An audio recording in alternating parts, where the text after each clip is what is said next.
નમસ્કાર. આજે આપણે ગુજરાતની શિક્ષક ભરતી વિશે જેની સૌ કોઈ રાહ જોઈ રહ્યા હતા એવા મોટા સમાચાર પર નજર નાખવાના છીએ. જે લોકો શિક્ષક બનવાનું સપનું જોઈ રહ્યા છે તેમના માટે આ જાણવું ખૂબ જ જરૂરી છે. તો ચાલો જોઈએ કે નવી ભરતીને લઈને કેવા સંકેતો મળી રહ્યા છે.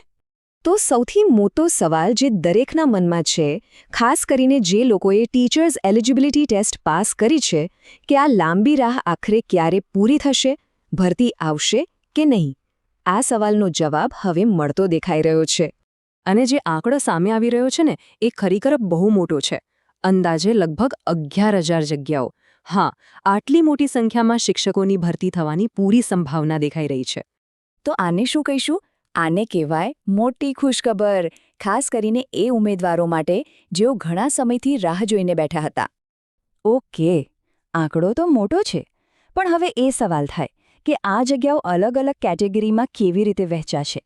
તો ચાલો એના અંદાજિત વિતરણ પર એક નજર કરીએ. તો જુઓ, અહીં આખો અંદાજ આપેલો છે. ઓપન કેટેગરીમાં લગભગ 3,500 થી 4,000 જેટલી જગ્યાઓ હોઈ શકે છે. પછી એસસીબીસી માટે જુઓ તો 2,500 થી લઈને 3,200 સુધીનો આંકડો છે. એસસી કેટેગરીમાં લગભગ 800 થી 1,100 અને એસટી કેટેગરી માટે 1,300 થી 1,700 જેટલી જગ્યાઓનો અંદાજ છે.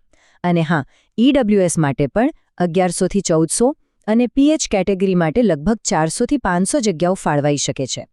પણ આ બધા આંકડા જોઈને ઉત્સાહમાં આવી જઈએ એ પહેલાં એક બહુ જ મહત્વની સ્પષ્ટતા કરવી જરૂરી છે. એક ખાસ ધ્યાન રાખજો કે આ જે પણ આંકડા છે ને એ અત્યારે માત્ર અંદાજિત છે, આ ફાઇનલ નથી. જ્યારે સરકાર દ્વારા ઓફિશિયલ રોસ્ટર બહાર પાડવામાં આવશે ત્યારે આ સંખ્યામાં થોડો ઘણો ફેરફાર જોવા મળી શકે છે. એટલે આને અત્યારે એક દિશા તરીકે જોવું.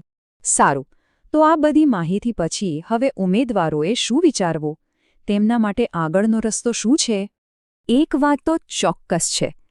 આ ભરતી એક બહુ મોટી, કદાચ નિર્ણાયક તક બની શકે છે, ખાસ કરીને એ લોકો માટે જેમણે ટેટ પાસ કરી લીધી છે અને બસ આ જ ક્ષણની રાહ જોઈ રહ્યા હતા. તો હવે 2 જ કામ કરવાના છે. પહેલું, જે લોકો ટેટ પાસ છે તેમના માટે આ એક સુવર્ણ તક છે એ વાત મગજમાં બેસાડી લેવી. અને બીજું, જે પણ તૈયારી ચાલી રહી હતી એને હવે ડબલ કરી દેવાની છે. કારણ કે જ્યારે જાહેરાત આવશે ત્યારે સમય નહીં મળે, તૈયારી અત્યારથી જ મજબૂત બનાવવી પડશે.